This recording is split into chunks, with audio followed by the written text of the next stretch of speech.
Hello friends, welcome to पॉनवाक academy. My name is Brajesh Barve और मैं आज लेके आया हूँ आपके लिए historiography development in the west का सेकंड पार्ट। होप आप सबने फर्स्ट पार्ट देखा होगा और आपको समझ में भी आया होगा। Let's begin. तो इस चैप्टर में हमने दो पार्ट देखे थे, वो थे ट्रेडिशन ऑफ हिस्टोग्राफी और सेकेंड था मॉडर्न हिस्टोग्राफी। आज हम देखने वाले हैं development of scientific perspective in Europe and historiography and notable scholars के बारे में। So let's start. Development of scientific perspective in Europe and historiography. Till the 18th century, Europe had achieved a remarkable progress in the field of philosophy and science. तो ये देखा गया था कि 18th century तक यूरोप जो था उसने रिमार्केबल प्रोग्रेस देखी किन फील्ड्स में, फिलोसॉफी और साइंस में। Scholars by then had come to believe in the possibility of studying the social and historical truth by applying scientific methods. तो तब के जो स्कॉलर्स थे उनका ये मानना था कि सोशल और हिस्टोरिकल ट्रुथ को सभी को आपको साइंटिफिक मेथड पे बेस्ड आपको बात करनी होगी। The philosophical discussion by philosopher focus more and more on the objectivity in history and historiography. तो जो फिलोसॉफिकल जो डिस्कशन होते थे फिलोसोफर्स द्वारा वो ज्यादातर हिस्ट्री और हिस्टोग्राफी के ऑब्जेक्टिविटी पर वर्क करना उन्होंने शुरू किया, यानी अब सारी चीजें आपको साइंटिफिक मेथड्स पे बात करनी होगी। Prior to the 18th century, all European universities were interested only in the philosophical discourses revolving around divine phenomena. The contributions of many scholars are important in the development of historiography. तो पहले सारी चीजें assumption पर चलती थी कि भगवान की वजह से ये सब हो रहा है। फिर जैसे जैसे लोग एजुकेटेड होते गए, जैसे जैसे लोग अवेयर होते गए, उन्होंने उसे साइंटिफिक मेथड यूज करना स्टार्ट कर दिया, क्योंकि अब हमें प्रूफ चाहिए। आपने देखा होगा घर में अगर कोई बड़े आपसे बोलते हैं कि इसे ऐसा करना चाहिए तो हम पूछते हैं ऐसा क्यों करना चाहिए। तो now we had started working with the scientific methods. तो 18th सेंचुरी के पहले जो यूनिवर्सिटीज थी वो सारी डिवाइन गॉड के बारे में पढ़ते थे, सारे हिस्ट्री पूरा गॉड के आसपास घूमते थे। अब गॉड उस समय में क्रिश्चियनिटी वाज वर्किंग आउट, तो जीसस क्राइस्ट के आगे पीछे सारी चीजें उनके आसपास नजर आती थी, क्योंकि हम सब जानते हैं कोई क्राइस्ट के ऊपर अगेंस्ट तो जा नहीं सकता, कोई चर्च के अगेंस्ट तो जा नहीं सकता। So now they have started with the scientific approach. However gradually this scenario began to change in 1737 CE. The Göttingen university was founded in Germany. तो 1737 में गोटिंजन यूनिवर्सिटी एक फाउंड हुई जर्मनी में। This university for the first time had an independent department of history. तो ये पहली बार ऐसा हुआ था जब जर्मनी में गोटिंजन यूनिवर्सिटी फॉर्म हुई और वहां पे हिस्टोरिकल स्टडीज के बारे में बात होना स्टार्ट हुई। Later other universities also became centres of historical studies. तो बाद में बहुत सारी जर्मनी में यूनिवर्सिटीज आई जिन्होंने हिस्टोरिकल स्टडीज के बारे में बात की। जैसे आप अभी महाराष्ट्र में देख लीजिए, मुंबई यूनिवर्सिटी है, नागपुर यूनिवर्सिटी है, पुणे यूनिवर्सिटी है। तो इन सभी जगहों पे डिपार्टमेंट ऑफ हिस्ट्री आपको मिल जाएगा। So slowly slowly the progress started coming. Now there were some notable scholars also, जैसे रेन डेस्कार्ट्स है, वोल्टेयर है, जॉर्ज विलियम फ्रेडरिक हैगल है, लेपर्ड वॉन रैंक है, कार्ल मार्क्स, माइकल फौकॉल्ट। तो ये सारे नोटेबल स्कॉलर्स हैं जिन्होंने हिस्ट्री को और ज्यादा इंप्रूव करने की कोशिश की। तो let's start with Rene Descartes. Rene Descartes, इनका जन्म 1596 में हुआ था और इनकी डेथ 1650 में हुई। Rene Descartes was a foremost among scholars who insisted on verifying the reliability of historical documents by critically examining them. तो उनका कहना था कि अगर हमें कोई कुछ बताता है हिस्ट्री के बारे में तो हमें आंख बंद करके उससे विश्वास नहीं करना चाहिए, है ना। उसे क्रिटिकल एग्जामिन करना होगा, हमें ये पता करना होगा कि whether the things are correct और नॉट। हमें उसे ब्लाइंडली पूरी तरह से उस पर बिलीव नहीं करना चाहिए, है ना। जब तक हमें सारे डाउट्स क्लियर ना हो जाए कि ये ऐसा होगा तभी हम उसे उस चीज को मान सकते हैं। बिना उसके हम उस चीज पे विश्वास नहीं करना चाहिए, हमें उसे पूरा क्रिटिकली एग्जामिन करना होगा उन चीजों को। He had a great impact on the scientific methods of research. तो उनका एक बहुत अच्छा इम्पैक्ट था साइंटिफिक मेथड्स के ऊपर, रिसर्च का। So he mainly believed on scientific methods. Among the rules given by him in his book discourse on the method. The following is supposed to have a great impact on the scientific methods of research. Never to accept anything for true till all grounds of doubts are excluded. तो उनका ये मानना था, उनका ये कहना था कि हमें कोई भी चीज आंखें बंद करके बिलीव नहीं करना चाहिए. हमारे जब तक सारे डाउट्स क्लियर ना हो जाए, बार बार बहुत सारे क्वेश्चंस हमें उन्हें पूछना चाहिए, ताकि जब तक हमें उन क्वेश्चंस के आंसर ना मिल जाए हमें उन पर विश्वास नहीं करना चाहिए. तो उनका ये मानना था कि नेवर टू एक्सेप्ट एनीथिंग, हमें कोई भी चीज एक्सेप्ट नहीं करना चाहिए. फॉर ट्रू, सच्चाई तब तक नहीं माननी चाहिए. Till all grounds of doubts are excluded, जब तक हमें सारे डाउट्स क्लियर ना हो जाए तब तक हमें उन चीजों पे विश्वास नहीं करना चाहिए. तो ऐसे बहुत सारे क्वेश्चंस हमें उन पे पुट करना चाहिए. Then the next is Voltaire. Voltaire, इनका बर्थ होता है 1694 में एंड डेथ होती है 1778 में. वोल्टायर का ओरिजिनल नेम जो है फ्रांकोई मैरी एराउट, ये एक फ्रेंच थे, फ्रांस में इनका जन्म हुआ था. He pointed that along with objective truth and chronology of historical event, considering social traditions, trade, economy, agriculture, etc., was also equally important in historiography. तो उनका ये मानना था कि हमें सिर्फ क्रोनोलॉजी पे बेस्ड बात नहीं करना चाहिए. क्रोनोलॉजी का मीनिंग होता है जैसे टाइम टू टाइम जब चीजें बताई जाती है, जैसे Gandhi ji came to India, उसके बाद में फिर नॉन कॉपरेशन मूवमेंट हुआ, फिर सिविल डिसोबीडियंस मूवमेंट हुआ, फिर क्विट इंडिया मूवमेंट हुआ. तो ये क्रोनोलॉजिकल ऑर्डर है. तो उनका ये मानना था, वोल्टायर का मानना था कि ये सारा क्रोनोलॉजिकल ऑर्डर पे ही हमें भरोसा नहीं करना चाहिए, पूरी तरह से हम उस पर ट्रुथ नहीं वर्क करना चाहिए.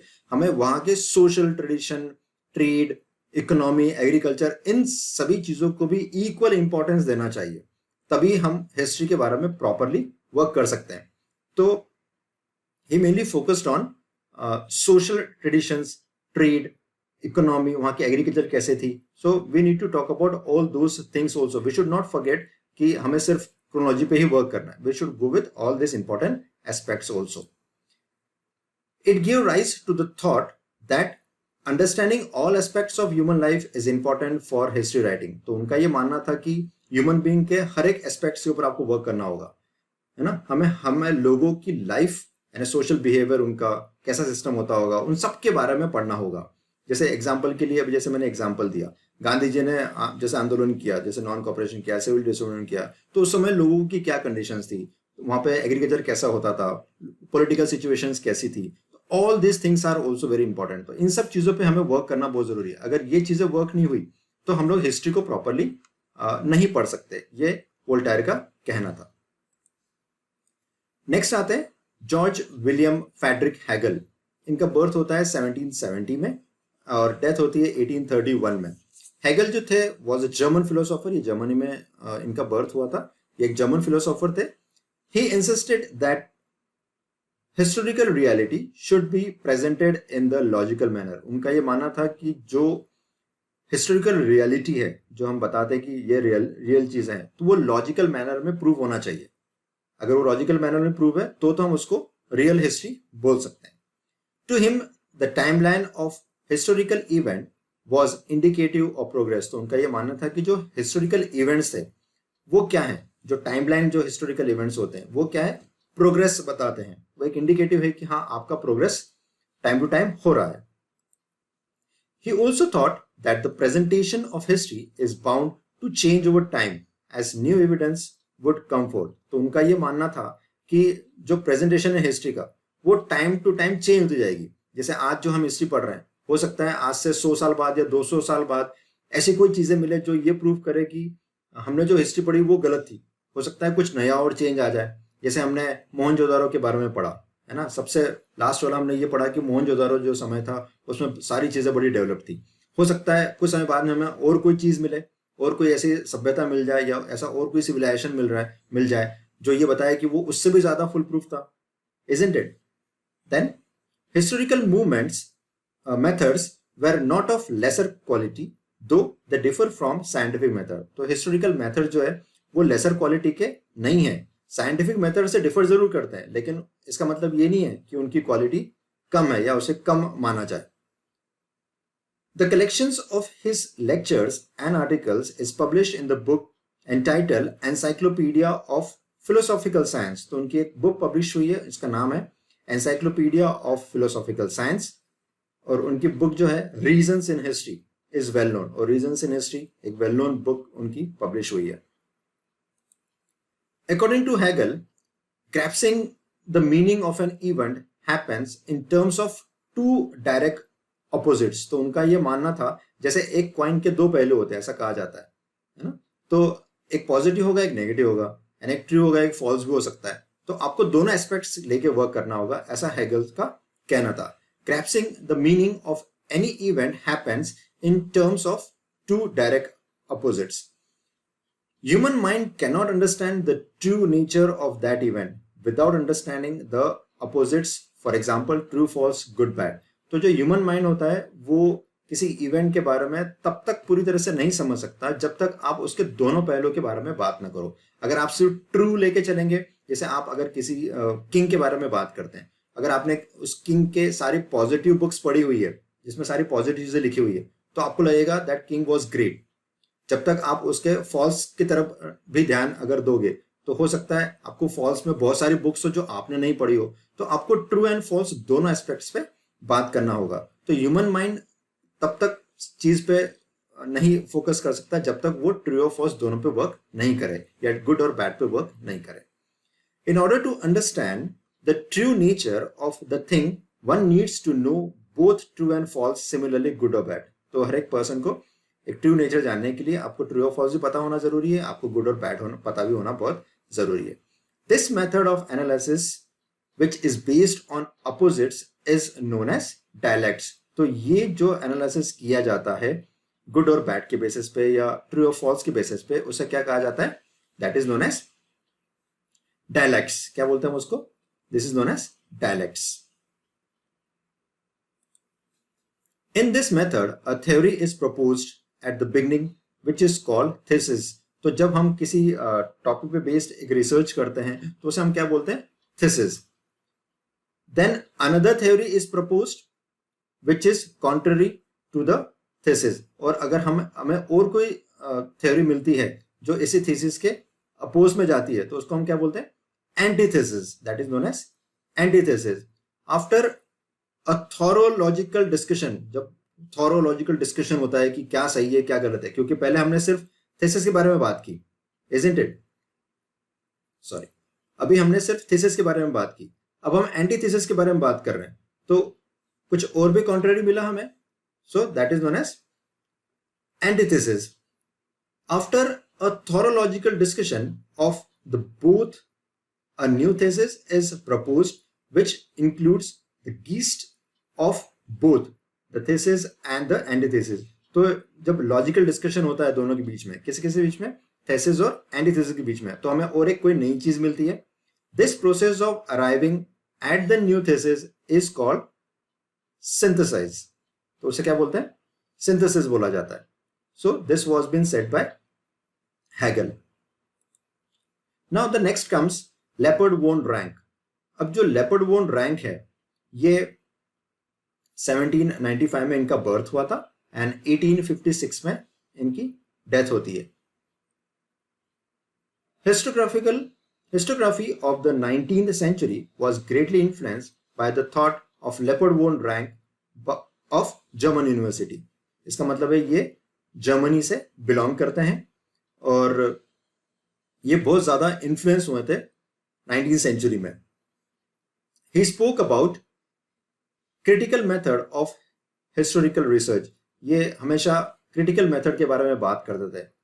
हिस्ट्री को आप critical method के द्वारा ही समझ सकते हैं, ये उनका मानना था, ये उनका कहना था. He put emphasis on the utmost importance of information gathered through original documents. उनका मानना ये था कि जितने भी ओरिजिनल डॉक्यूमेंट्स हमें मिले हैं उसके बेसिस पे जब हम वर्क करते हैं तो हम एक एग्जैक्ट थिंग पे पहुंच सकते हैं, एग्जैक्ट हमें इंफॉर्मेशन मिल सकती है. तो उनका ज्यादातर जो फोकस होता था वो ओरिजिनल डॉक्यूमेंट्स पर होता था. All types of document associated with a historical event need to examine with greatest care. तो उनका यह मानना था कि जितने भी डॉक्यूमेंट्स हमें मिले हैं किसी भी हिस्टोरिकल इवेंट के बारे में, तो उन्हें हमें बहुत ही केयर से, हैंडल विद केयर करना बहुत जरूरी है, हमें उन्हें संभाल के रखना चाहिए ताकि वो आने वाली जनरेशन उस चीज से सीख सके। With this method it was possible to reach the historical truth. तो ये सारे जो मेथड्स है जो यूज किए जाते हैं प्रिजर्व करने के, तो वो क्या करते हैं, हमें हिस्टोरिकल ट्रूथ तक पहुंचाने में हेल्प करते हैं। Collections of this article is published in 2 books. तो उन्होंने जितने भी आर्टिकल्स लिखे वो उनकी बुक्स में आपको मिल जाएंगे। पहली है the theory and practice of history and the secret of world history. तो these are the books where he has written many of the articles. The collection of his articles are been published in these 2 books. Now next comes Karl Marx. Karl Marx, he was born in 1818 and he died in 1883. History was not about abstract idea, it was about living people. तो उनका ये मानना था, उनका ये कहना था कि अगर आपको किसी भी कंट्री की हिस्ट्री के बारे में पता करना है तो आपको वहां के लोगों की लाइफ्स के बारे में पता कर लीजिए, तो आपको उस कंट्री के बारे में पता लग जाएगा, है ना। तो लिविंग लाइफ के बारे में पता होना बहुत जरूरी है। Human relationships are shaped by the fundamental needs of people and the ownership as well as nature of prevalent means of production to meet those needs. तो मेनली कार्ल मार्क्स का कहना था कि अगर आप ह्यूमन रिलेशंस को अच्छे से पढ़ लेते हैं, उनकी लाइफ के चीजों के बारे में अच्छा पढ़ लेते हैं, तो आपको हिस्ट्री पढ़ना बड़ा आसान हो जाएगा, वहां की हिस्ट्री समझने में आपको बड़ा हेल्प मिलेगा। उनका ये मानना था कि वहाँ के लोग कैसे हैं, वो रिच हैं कि पुअर हैं, वहाँ की गवर्नमेंट कैसी है, लैंडलॉर्ड्स वहाँ है या नहीं है, या लैंडलेस लोग ज़्यादा हैं, वहाँ क्रॉप कैसे ग्रो होता है, फार्मर्स कैसे है, उनकी पोजीशन क्या है, लेबर्स की क्या पोजीशन है। तो ये सारी चीज़ें, इन सब चीज़ों को आपको प्रॉपर स्टडी करना होगा। अगर आप ये सारी चीज़ें स्टडी करेंगे तो आपको पता लगेगा कि उस समय की हिस्ट्री क्या होती थी। ओके, तो Karl Marx played a very important role in changing many of the historians theories. The accessibility of these means to different strata of the society may not be equal. तो उनका ये मानना था कि जो accessibility जो होती थी यानी डिफरेंट स्टेटा की, strata means different position, different caste या डिफरेंट क्लास की जो बात कर रहे हैं हम लोग, तो अगर वो डिफरेंट हुई तो हमें समझ में आएगा कि वहाँ उस समय की हिस्ट्री को कैसे क्या उन्होंने डिवाइड किया गया होगा या कैसे हिस्ट्री आगे बढ़ी होगी। This inequality causes a division of a society into classes leading to class struggle. तो उनका ये मानना था कि जो क्लासेस है उस समय की, क्लासेस मीन्स यहाँ पे रिच पुअर की बात कर रहे हैं या लैंडलॉर्ड्स और लैंडलेस लोगों की बात कर रहे हैं हम लोग, यहाँ पे लेबर्स की बात कर रहे हैं और जो ऑनर्स है उनकी हम बात कर रहे हैं। तो डिफरेंट जो क्लासेस जो डिवीजन हुआ था उसमें क्या हो रहा था कि जो ऑनर होगा वो तो क्या करेगा, एक्सप्लॉइट करेगा लेबर्स को, लेबर से काम लेगा, थोड़ा बहुत पैसा देके और काम लेगा, और जो प्रॉफिट होगा वो खुद रखेगा, लेबर्स में इक्वली तो डिवाइड करेगा नहीं। So this inequality causes a division of the society into classes leading to class struggle। तो इसी कारण क्या होता है, रिच और ज्यादा रिच होते जाते हैं और जो पुअर है वो और ज्यादा पुअर होते जाते हैं। Human history is the history of class struggle as the class that owns the means of production economically exploit the rest of the classes. तो क्या होता है कि हिस्ट्री ज्यादातर ये बताने की कोशिश करती है कि जो स्ट्रगल है वो कैसा है, स्ट्रगल, रिच लोगों का स्ट्रगल क्या हो रहा है और पुअर का स्ट्रगल क्या है। So this 2 things are been explain in this. तो आप जब इन दोनों के बारे में अच्छे से पढ़ते हैं तो वो आपको ह्यूमन हिस्ट्री के बारे में क्लियर बताता है। Das Kapital, a treatise written by him, is the most referred book all over the world. तो दास कैपिटल एक इंपॉर्टेंट ट्रीटीज में आता है जो बहुत सारे बुक्स लोग इन्हें पढ़ते हैं। Annals School. At the onset of the 20th century, a new school of historiography rose in France. तो एक एनल स्कूल सामने हिस्टोग्राफी बहुत सारे 20th century में सामने आया। It gave a new direction to history writings. तो ये जो सिस्टम आया उसने एक नया आयाम दिया हिस्टोग्राफी को। History is not only the political events, kings, great leaders, and accordingly politics, diplomacy, and war, but also about the climate, local people, agriculture, trade, technology, means of communication, social divisions, and their collective psychology, etc. तो history सिर्फ political events के बारे में नहीं है कि उस समय में क्या पॉलिटिकल क्या सिचुएशन होगी, या राजा महाराजाओं के बारे में सिर्फ उतना ही, या ग्रेट लीडर कौन थे वो, सिर्फ इतना ही नहीं है, इसके पीछे और भी बहुत सारी चीजें है ना। कौन से वॉर हुए थे, सिर्फ इतने ही खत्म नहीं कर सकते हम हिस्ट्री को। हमें ये भी पता करना होगा कि उस समय की क्लाइमेटिक कंडीशंस क्या होगी, लोकल पीपल कैसे रहा करते थे, एग्रीकल्चर कैसा होता था, ट्रेड कैसा होता था, वहाँ की टेक्नोलॉजी कैसी थी, मीन्स ऑफ कम्युनिकेशंस कैसे फॉलो हो रहे हैं, सोशल डिवीजन किस बेसिस पे किया जा रहा है, क्या कास्ट के बेसिस पे किया जा रहा है या फिर रिच पुअर के बेसिस पे किया जा रहा है या लेबर और ऑनर के बीच किया जा रहा है, एंड देयर कलेक्टिव साइकोलॉजी। तो इन सब चीजों पे बेस्ड हमें बात करना बहुत जरूरी है। तो ये सारी चीजें, एक नया सिस्टम स्टार्ट हुआ, that was known as Annales school. तो there was one feminist historiography also. तो आप देख सकते हैं ऐसे बहुत सारे feminist historiography has also come to existence. तो उसमें एक थे Simone de Beauvoir, helped in establishing the fundamentals of feminist. तो इनका एक बहुत अच्छा योगदान रहा उस समय में।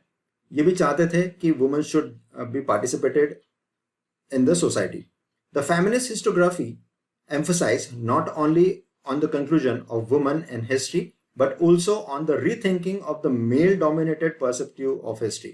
तो उनका ये मानना था कि जो कंक्लूजन होता है या फिर जो सिस्टम बनाया जाता है उसमें सिर्फ मेल डोमिनेशन वाला सिस्टम नहीं होना चाहिए कि मैन ने जो बोल दिया वही फॉलो होना चाहिए। Women should also get a proper equal status in the society. तो उनका ये कहना था कि मेल डोमिनेट को कम करने की बात नहीं होना चाहिए, लेकिन women should also get equal opportunity in the society. It drew historical research to focus in the depth on various aspects of women's life, such as the employment, their role in trade union institutions, working for their causes, their family life etcetera. तो historiography, उन्होंने history में एक important aspect रखा कि women should get an important area where they could put their things in front of the society. जैसे employment में उनकी क्या कंडीशन थी, उनका ट्रेड यूनियन में उनका क्या रोल था, इंस्टीट्यूशन डेवलप करने में उनका क्या सिस्टम था, फैमिली कैसे वर्कआउट कर रहे हैं, उनकी फैमिली लाइफ कैसी है। So there were many such people, many such feminist historians were there who mainly worked out for the betterment. जैसे आपने अभी महाराष्ट्र में आपने सुना होगा सिंधुताई सपकल के बारे में सुना होगा, जिन्हें मदर ऑफ ऑर्फन भी कहा जाता है। या फिर आपने अरुणा रॉय के बारे में पढ़ा होगा, जिन्होंने करप्शन के अगेंस्ट में आवाज उठाई थी। या मेघा पाटकर नर्मदा बचाओ आंदोलन में आपको पता होगा। किरण बेदी जो आईपीएस ऑफिसर है, अरुंधति रॉय के बारे में जानते होंगे, सावित्रीबाई फुले या निर्मला देश पांडे, ऐसे अनगिनत नाम है जिन्होंने कंधे से कंधा मिलाकर सोसाइटी को एक अलग आयाम पे पहुंचाया। So these were the women's, these were the feminist group who mainly male dominant जो सिस्टम था उसको कहीं ना कहीं इन लोगों ने ब्रेक किया। राजा राम मोहन राय के बारे में आपने सुना होगा। he also worked out for the betterment of the woman. Then comes Michael Foucault. He was born in 1926 to 1984. He, in his book Archaeology of Knowledge, argued that the prevailing practice of arranging historical event in the chronological order is not right. तो उनकी जो book थी जिसका नाम था Archaeology of Knowledge, उसमें उन्होंने कहा कि जो हिस्टोरिकल इवेंट्स की क्रोनोलॉजिकल ऑर्डर में जो सिस्टम दिया जाता है वो सही नहीं है। He drew attention to the fact that archaeology does not strive to reach the ultimate historical truth but attempts to explain various transactions in the past. तो उनका ये मानना था, उन्होंने he drew the attention इस फैक्ट के ऊपर लाने की कोशिश की कि आर्कियोलॉजी का मीनिंग ये नहीं होता है कि एक अल्टीमेट ट्रुथ तरफ डायरेक्टली पहुंचा जा सके, क्योंकि आपको वेरियस ट्रांजेक्शंस पे भी वर्क करना बहुत जरूरी है ना। आपको नए अलग अलग चीजों पे भी अटेंड करना बहुत जरूरी है। सिर्फ ये कह देना कि ये क्रोनोलॉजिकल ऑर्डर के अकॉर्डिंग सारा सिस्टम वर्क होता है, ये सही नहीं होता है। आपको बहुत सारे एस्पेक्ट्स पे वर्क करना होता है, तब जाके आप बता सकते हैं कि यहाँ की हिस्ट्री ऐसी होगी या कोई अलग होगी। Foucault felt that explaining the transition in history is more important. तो उनका मानना था कि जो ट्रांजेक्शन पीरियड आता है, जो टाइम चेंजेस जो आता है, कि पहले लोग कैसे बार्टर सिस्टम फॉलो करते थे, उसके बाद में पैसा कैसे आया, और अब देखो आप मोबाइल से डायरेक्ट पैसा ट्रांसफर कर सकते हो। तो ये जो ट्रांजेक्शन होता है वो सबसे ज्यादा इंपॉर्टेंट होता है, वो हिस्ट्री पढ़ना बहुत जरूरी है। He called this method the archaeology of knowledge, और इस मेथड को वो क्या बोलते थे? Archaeology of knowledge. Foucault subjected the so far acknowledged areas by historians such as physiological disorders, science of medicine, prison administration, etc. to historical analysis. तो उन्होंने और भी कुछ चीज़ों पे बेस उन्होंने बात की, जैसे डिसऑर्डर्स के बारे में बात की, या साइंस ऑफ मेडिसिन के बारे में, या प्रिजन एडमिनिस्ट्रेशन. तो ऐसे बहुत से एरियाज है जहाँ पे हिस्टोरियंस को वर्क करना है. So let's come to the conclusion. Thus, the scope of historiography keep continuous expanding. तो जो हिस्टोग्राफी के स्कोप्स हैं, जैसे हमने देखा अलग अलग पीपल वी हैड सीन, अलग अलग स्कॉलर्स के बारे में हमने पढ़ा, फिलोसोफर्स के बारे में हमने पढ़ा, तो ये अलग अलग स्कोप तैयार करने को तैयार है ना. हमें पता लगता है कि किस तरह से एक्सपैंड किया जा सकता है हिस्टोग्राफी को.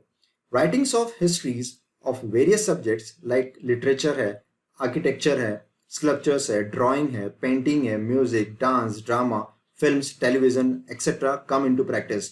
तो जब हम इन सभी चीज़ों के बारे में डिटेल में बात करते हैं, तब हमें पता लगता है कि उस एरिया की या उस जगह की या उस कॉन्टिनेंट या कंट्री की कंडीशंस क्या होगी जब हम इन सारी चीज़ों के बारे में बात करते हैं.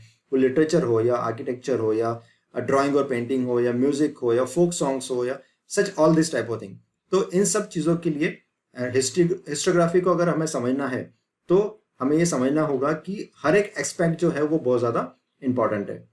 Okay student, thank you so much. Take care.